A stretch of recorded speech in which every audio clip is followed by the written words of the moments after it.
Hello, everyone, and happy Friday. It feels like it's been forever since I have made one of these, and it has. We had Bible school, and then I took some time for just vacation, for some Sabbath renewal time, and then, of course, we have 4th of July, and then here we are back in the midst of the work of Jesus Christ. I wanted to share with you today part of an email that I received from Junius Dotson. I've been reading some of the books that come with the See All the People campaign that we're working on with United Methodist, and this is really a call to get back to our why we do what we do. Why are we even the church? Why do we even come and gather together with other people? And so this week I have put up a new bulletin board at church that is called Remembering Our Why, and really thinking about, why do we worship? Why are we church family? What are we supposed to be doing? So I've really enjoyed a lot of the things that he's been writing and the things that he's been sending. And so this one came actually just today, and I'd been thinking about sharing with you a little bit about this Remembering Our Why.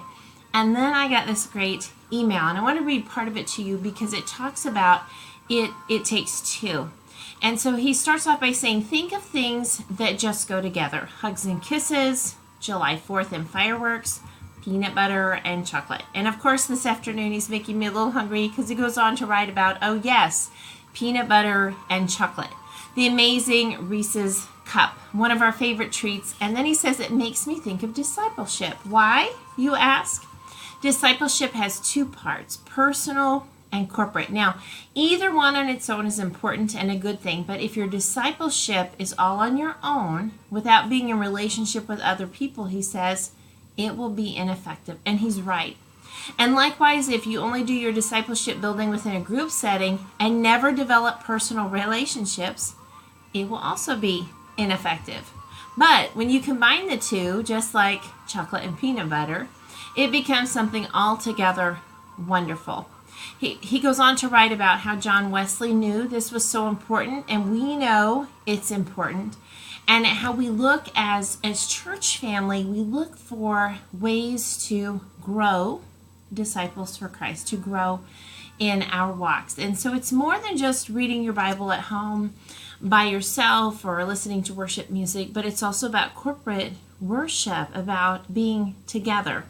But it's not just about being together, it's also about being with just Jesus. So I guess what I wanted to remind each of us today is how important both of those parts are. Now, I know that many people probably on this list have been on summer vacations like I have, and they've been out and about. And I know by just looking out across the sanctuary on Sunday mornings, it gets a little less than in the summertime because people are out and about. So don't forget to tap into worship wherever you are. If you're on vacation, take that as an opportunity to go visit somewhere fun, or watch us on Facebook and join us for worship that way as well. I want to close by sharing just some things that we're working on, and then a little Bible verse. Some things that we're working on for this end of the summer is a worship week, a worship arts week.